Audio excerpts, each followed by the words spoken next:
Hello guys, welcome back to my channel. இன்றைக்கி நாம் சௌபாக்கியவதி ட்ராமாவோட 11th part video தான் பார்க்க போகிறோம். வீடியோக்குள்ளே போகிறதுக்கு முன்னாடி மறக்காம அந்த வீடியோக்கு ஒரு லைக்கை போட்டுருங்க.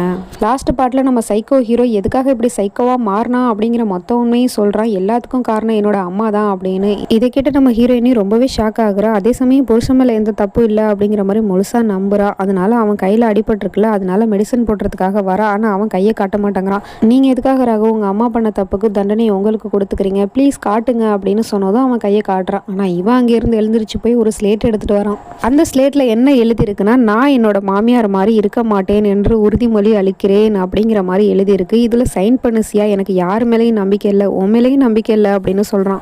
அட பாவி, இப்போ தானடா ஒன்று முழுசாக நம்பினேன், அதுக்குள்ளேயே வைக்கிறியடா வேட்டு அப்படிங்கிற மாதிரி நம்ம ஹீரோயினி பார்த்துக்கிட்டு இருக்கா. சைன் பண்ணு, நீ இப்போ மட்டும் சைன் பண்ணலை, அப்புறம் நான் உன்னோட குடும்பத்தையே மொத்தமாக க்ளோஸ் பண்ணிவிடுவேன்.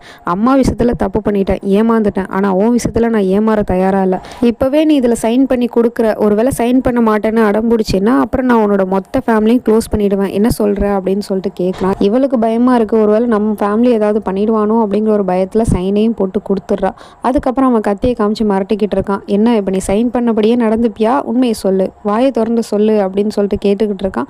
அதை கேமராவில் இந்த தம்பிக்காரன் பார்த்துட்றான். அப்படின்னா பாட்டி சொன்னது எல்லாமே உண்மைதான் போல அப்படின்னு இப்போ தான் அவன் யோசிக்கிறான். அந்த பக்கம் அவனும் கத்தியை காமிச்சு மிரட்டிக்கிட்டு இருக்கான். வாயை திறந்து சொல்லு, உண்மையை சொல்லு, உன் வாயால் நீ என்ன இப்போ எழுதி கொடுத்தியோ அதை நீ சொல்லு அப்படின்னு சொன்னதும் அவளும் அப்படியே ஒப்பிக்கிறா. நான் என்னோட மாமியார் மாதிரி இருக்க மாட்டேங்க, உங்களுக்கு துரோகம் பண்ண மாட்டேங்க அப்படின்னு சொல்கிறா.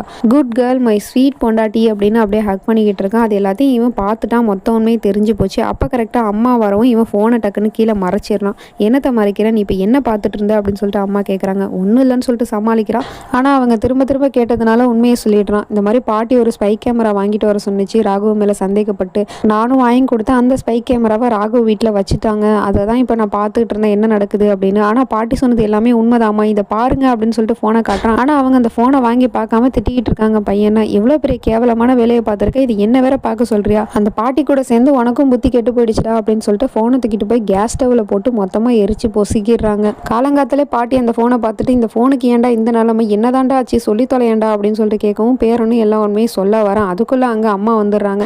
என்ன நினச்சிட்டு இருக்கீங்க மாமியாரே, அடுத்தவங்க வீட்டில் இப்படி கேமரா வச்சு வாட்ச் பண்ணுறீங்களா, அதுவும் சொந்த பேத்தி வீட்டிலேயே புருஷ முன்னாடிக்குள்ளே என்ன நடக்குது எது நடக்குதுன்னு பார்க்குறீங்களா, உங்களுக்குலாம் வெக்கமா இல்லையா பெரிய மனுஷன்னு சொல்லிக்கிறதுக்கு அப்படின்னு சொல்லிட்டு கண்ணாவனான்னு திட்டி விட்டுறாங்க மாமியார். ஆமாண்டி, நான் கேமரா வச்சுதான் ஒத்துக்கிறேன், இப்போ அதுக்கு என்ன பண்ணலாங்கிற, என்னோட பேத்தியோட நிலைமையே சரியில்லை, அவங்ககிட்ட மாட்டிக்கிட்டு என் பேத்தி என்ன பாடுபடுறாலோ தெரியலையே, கேமரா இல்லைனா என்ன, உண்மையை தெரிஞ்சுக்கிறதுக்கு நான் இப்போவே சியா வீட்டுக்கு போகிறேன் அப்படின்னு சொல்லிட்டு பாட்டி கிளம்புது. ஆனால் அவங்க தடுத்துடுறாங்க.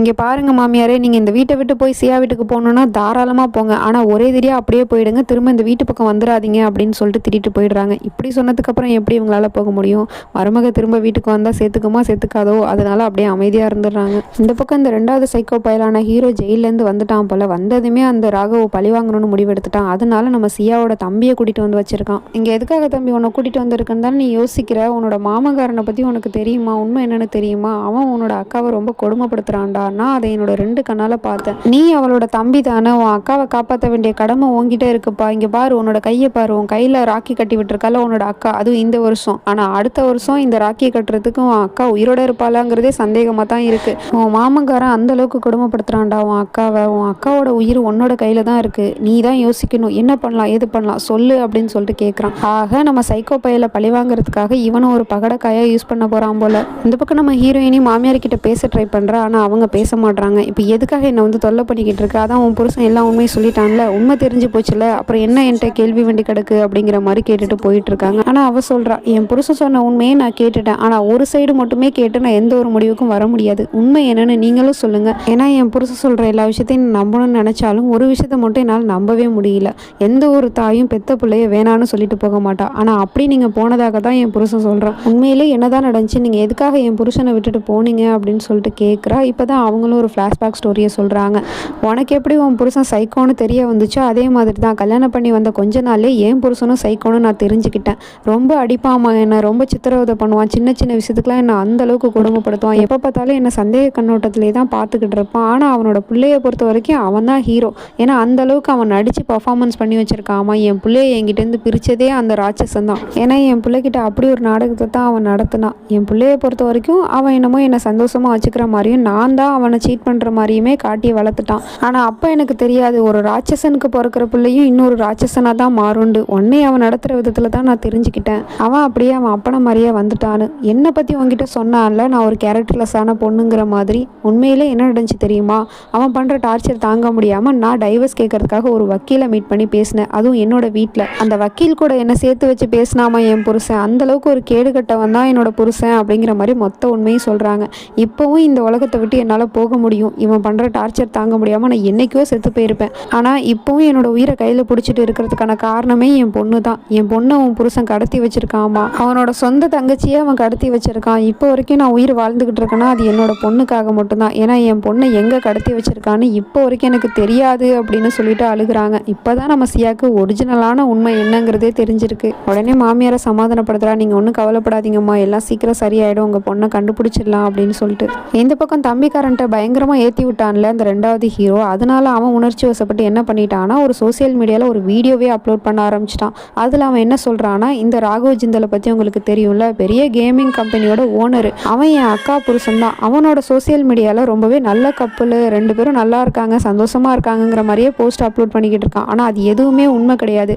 என்னோட அக்காவை அவன் கொடுமைப்படுத்துகிறான், டார்ச்சர் பண்ணுறான், அப்யூஸ் பண்ணுறான், டொமஸ்டிக் வைலன்ஸ் தான் என் அக்கா கிட்ட பண்ணுறான். ஆனால் எல்லாருக்கும் முன்னாடியும் ஒரு நல்ல புருஷன், நல்ல கணவன், நல்ல பேருங்கிற மாதிரியே நடிச்சுக்கிட்டு இருக்கான். இன்றைக்கி அவனோட உண்மையான சுயரூபத்தை உடச்சி எறியறதுக்காக தான் இந்த வீடியோ நான் பண்ணிக்கிட்டு இருக்கேன். ப்ளீஸ் என்னோட அக்காவை சேவ் பண்ணுங்க அப்படின்னு சொல்லிட்டு ஒரு வீடியோவாக அப்லோட் பண்ணிடுறான் சோசியல் மீடியாவில். அந்த வீடியோ பயங்கர வைரல் ஆகிடுச்சு. அந்த வீடியோவை நம்ம ஹீரோயினி பக்கத்தில் உட்காந்துக்கிட்டு இந்த சைக்கோ பையலும் பார்த்துடுறான். பார்த்ததுமே நம்ம ஹீரோயினிக்கு தூக்கி வாரி போட்டுருச்சு. இருக்கிற பிரச்சனை பத்தாதுன்னு இவன் வேற ஒரு பிரச்சனையை கிளப்பி விட்டுட்டானே. இப்போ இவன் பண்ணதுக்கும் நம்மளை தானே வந்து தண்டிப்பான் அப்படிங்கிற மாதிரியே பார்த்துட்டு இருக்கா. அடுத்த செகண்டே அவனும் உன் தம்பி எப்படிலாம் பேசியிருக்கான் பாரு, காமெடியாக இருக்கு அவன் சொல்கிறதெல்லாம் பார்த்தா. நான் ஒரு மான்ஸ்டர் ஆம்ல, நான் ஒரு ராட்சசன் ஆம்ல அப்படி தான் சொல்கிறான் உன் தம்பி. உண்மையாமா அது அப்படின்னு கேட்குறான். இல்லைங்க அதெல்லாம் உண்மை கிடையாதுங்க, அவன் சின்ன பையங்க, ஏதோ தெரியாமல் பண்ணிட்டான், அவனை எதுவும் பண்ணிடாதீங்க அப்படின்னு சொல்லிட்டு கெஞ்சிக்கிட்டு மன்னிப்பு கேட்டுக்கிட்டு இருக்கா.